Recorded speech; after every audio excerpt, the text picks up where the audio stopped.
की आने वाली ट्रेन अपने निर्धारित समय 40 घंटा लेट से आएगी। यात्रीगण, ये गाड़ी बोरीवली से अंधेरी, अंधेरी से बांद्रा, बांद्रा से मुंबई सेंट्रल, मुंबई सेंट्रल से चर्चगेट 18:40 में जानी ट्रेन। ये लोकल ट्रेन अपने किसी भी प्लेटफॉर्मों पर नहीं खड़ी होगी। यात्रीगण, अभी सूत्रों के द्वारा जानकारी मिली हुई है कि अधिक ठंड पड़ जाने के कारण ये मानो भांजा ट्रेन में एक्सप्रेस गाड़ी रद्द की जाती है। कृपया करके आप अपने अपने बोर्ड इस्तेमाल करके अपने घर के लिए रवाना हो जाएं। आकाशवाणी समाचार समाप्त होता है। धन्यवाद।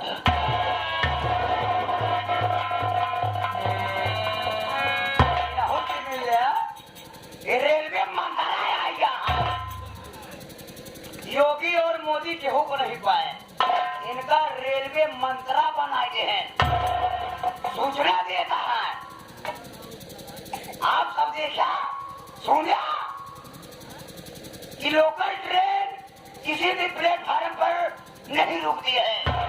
आखिर आपको सब सफर करत हो गया कि लोकल ट्रेन हर स्टेशन में रुका था। और क्या कहा है कि अधिक ठंड पड़ जाने के कारण गाड़ी रद्द की जा रही है। रद्द नहीं की जाता तो क्या कहा चाहिए कि अधिक ठंड पड़ जाने के कारण गाड़ी एकदम बटूर जाए, जैसे 200 कुरिया हमारा ना और बटूर जावे।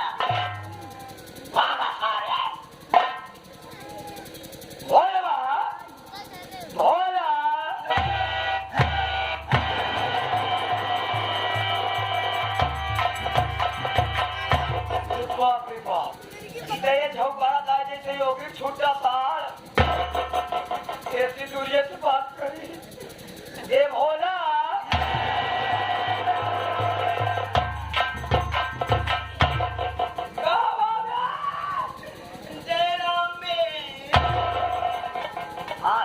के गन्ना तोड़ के लेके चला है। हाँ बता और हम ये कहा जाए नाम पे। हाँ ये वालिया में, हाँ ये वालिया में बोलते भरे बातू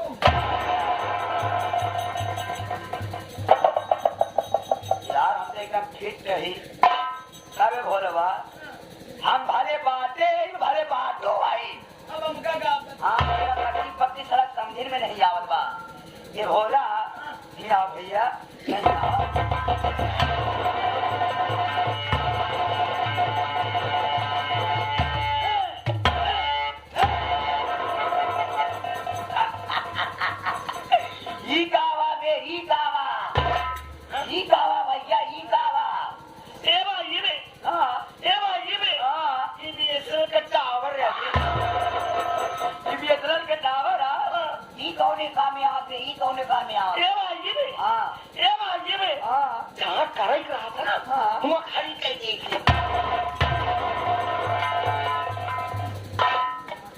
पूरा टावर के स्टैंडे उचार के घूमता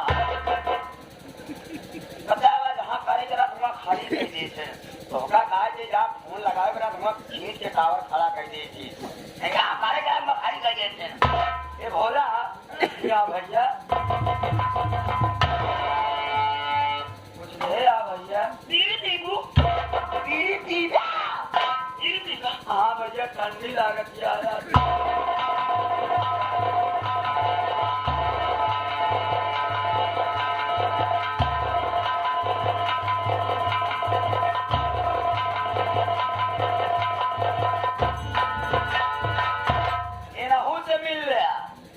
ये भाई छाप सुंदर पीढ़ी और फौजी बीड़ी नेता बीड़ी एजेंसी का मैनेजरों साहब आ गया।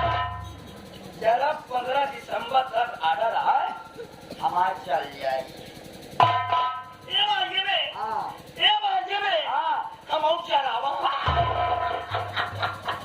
पहले कहीं नहीं बताया भैया नहीं ठंडी लागत नहीं कभी तो का जला के ताप फू के बराबर कर दे या तो का जलाएगी या जलाएगी।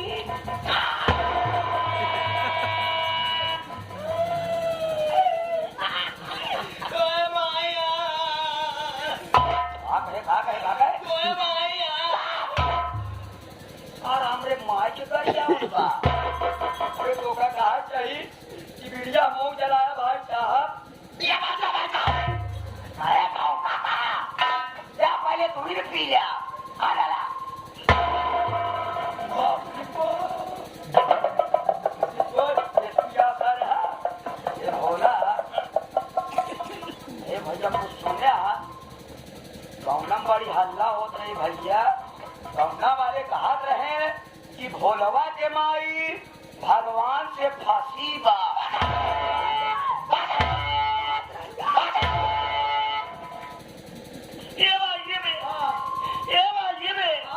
हमारे माई भगवान से ना फांसी बा, हमारे माई हमसे फांसी बा। कई माई ऐसी फांसी बा। अबे गौना वाले कहत रहे कि भोलवा के माई भगवान के भक्ति निभा भगत हो गया। चला तो का प्रयागराज कुंभ मेला ले चला कही। अब नागालैंड से 5-6 नागा तो का पकड़ाई दी। नागालैंड से ढेर नागा आए यहाँ भैया। 5-6 नागा पकड़ा ले सहारा होना चल तोरे माई को हो रहा है भैया। हमारे माई को राय से हाँ भैया हाँ हमारे माई को राय से हाँ ये वाक्य में हाँ हमारे माई खोल को लड़ी हुई जा, हमारे माई खोल को लड़ी हुई जाती होली जाऊ जा काले बहू का भाई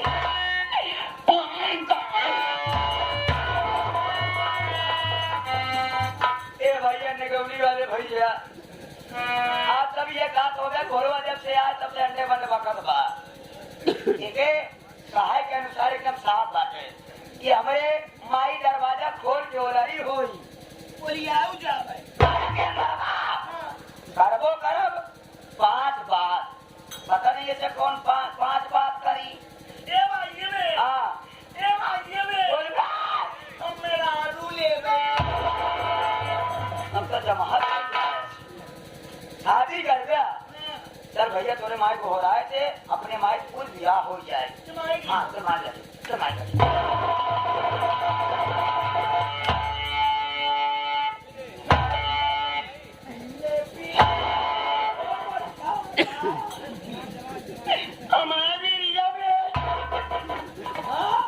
हमारी मेला लगा रहा।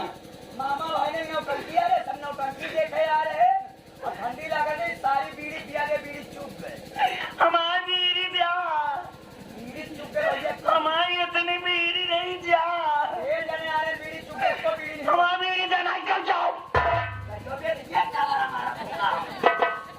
बहुत कड़िया वाला हमारे ये हमारी बीड़ी न दे करे माई बाप रे बाप पकड़ पकड़ के कौन होता। एक बात सुन लिया बोला ले अपन बीड़ी और गाड़ी का नाम न लिया ठीक है ना। छोटा सारी हमारी अब बीड़ी दिया अब एक को बीड़ी नहीं याद भैया। ये हमारी बीड़ी न दे करे माई तो तेरे 15 दिसंबर तक चल जाए।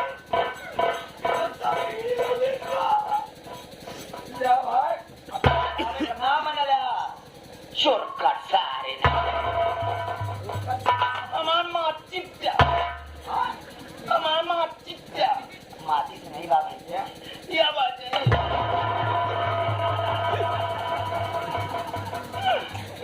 बहुत खराब आ रहा। कहाँ से है बेटा मांगता था वो दिला के राजा मैं बहुत बुराई हो जाएगी का ना। माई चल मारी को लगे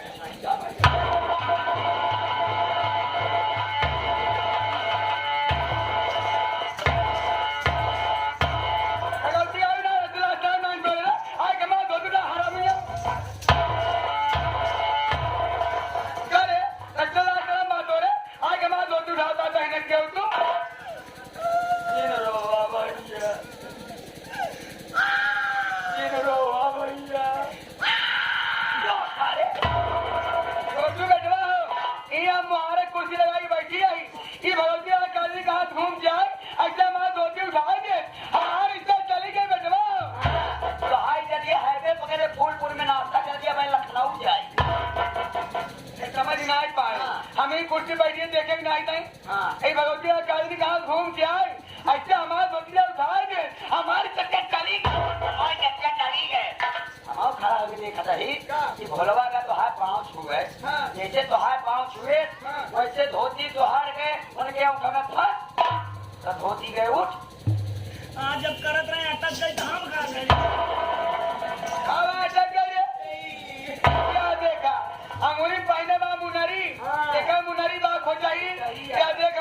की फांक गई तब जाते एक हमारे फाट गई या दे हम कहा नहीं माई नीचवा देखा तब दिखाई छे दवा ऊपर देखा तब दिखाई छे दवा एकदम सही बात है। अगर नीचे देखो तब छेद दिखाए और ऊपर ए बोला बेटवाया ए माई रे ए ननका रे ए अम्मी रे आए मोर भाइया बैठत करी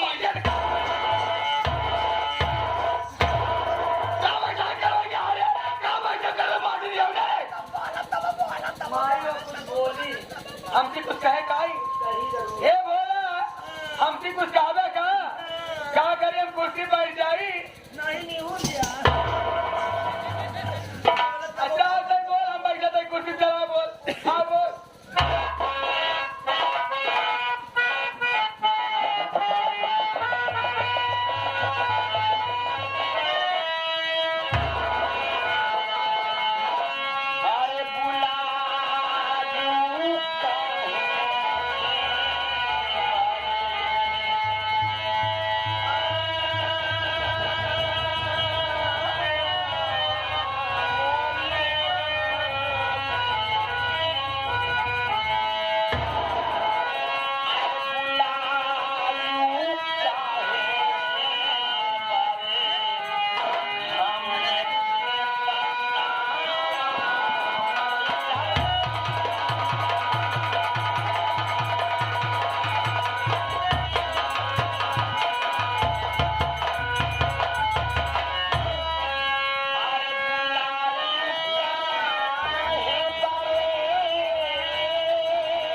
कुर्सी बैठ जा हम बताई बैठ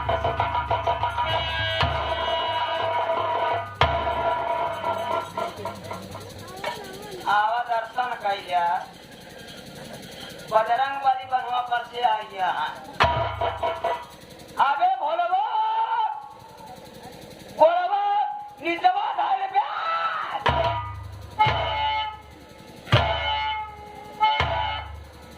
अबे बाबा ने चबाई तो बड़ा पकड़ी ले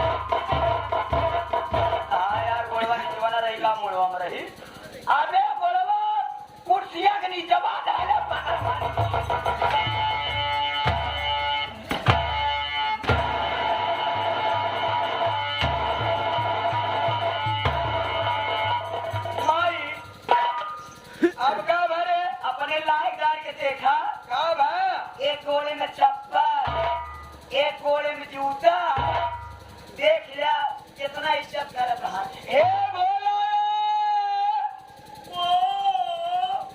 का होई तोरे गोड़े जूता रे ए गोड़े जूता का होई क्या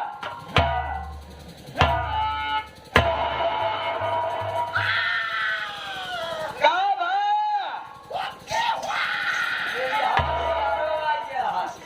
का होई तोरे गोड़े जूता रे चोरा ले जान जा रे कहा कोई नगौली मेला देखे करे चोरा ले जा अच्छा मारे लगौली मेरा थोड़े गोड़े जूता है गया केकर आए गोड़े चप्पल चुराए आ रही केकर आई बधाई ये माई रे हाँ हमऊ मेला मालिक पंडित सरोज के गोड़ दिन में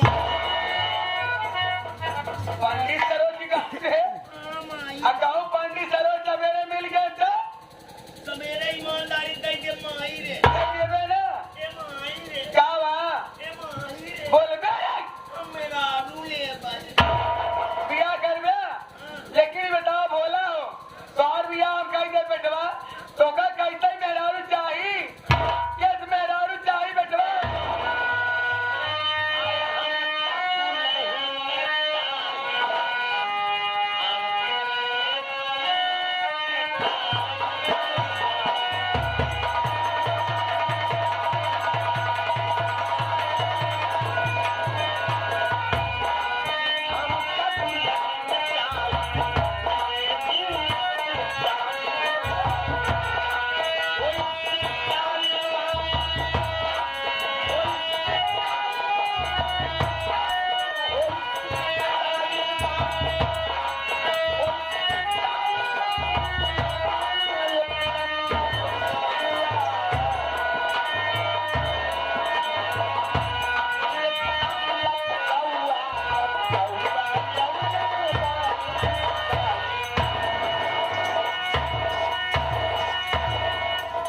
भगवती यार बताओ हमारा बुढ़ाई आ गई नदी गाँव समझा नहीं पाए हेरा था स्टाइल वाली मेहरारू आई पढ़े लिखे को असर है ही नहीं ना अब देख लिया तो मोहे बड़े मोहे मोटा बात कर रही है अब मेरा ले स्टाइल वाली भाई से जाती नहीं पूरी जा क्या हो दिया मर जाता कौन दिन हम पगल घर खाली हो जाए क्या मर जाए जाती नहीं पूरी जा वही निपुर जिले भागे से जाती मर जा मारना चाहता हम कहते रे खाऊंगा मर जा ए रे छोटुआ हाँ ए रे तो ही रोक ले बे हम कह रोक ले तू हमारे घरे तू आ रहे क्या कहा अब है मर जा तू नहीं जा मर जा जाती नहीं पूरी जा जाए तो सीधा चला जाए तो मर जाया ए बे नी पोर दे दे ये मुना नहीं पोरी यहाँ तो का आम नहीं पोरी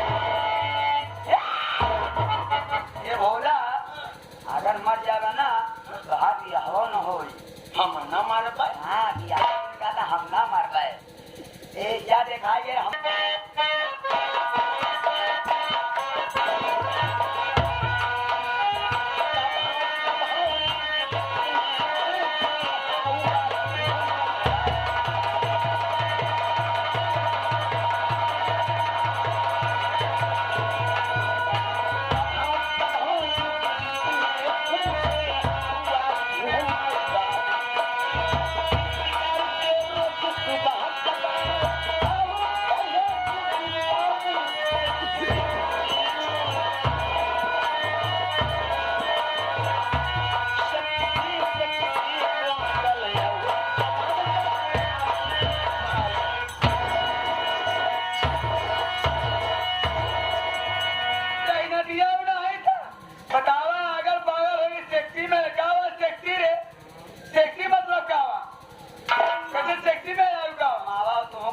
कैसी पूछ चल पूछ पूछ पूछ पूछ अरे भोलवा सेक्सी माने का हो था सेक्सी माने का हो था सेक्सी माने पाव रोटी होता पार्वती होता वो कौने कामे आवा था लैला चाही वो के पेड़ या क्या भरे काय थे भाग ले ये बोला भैया क्या कर बे का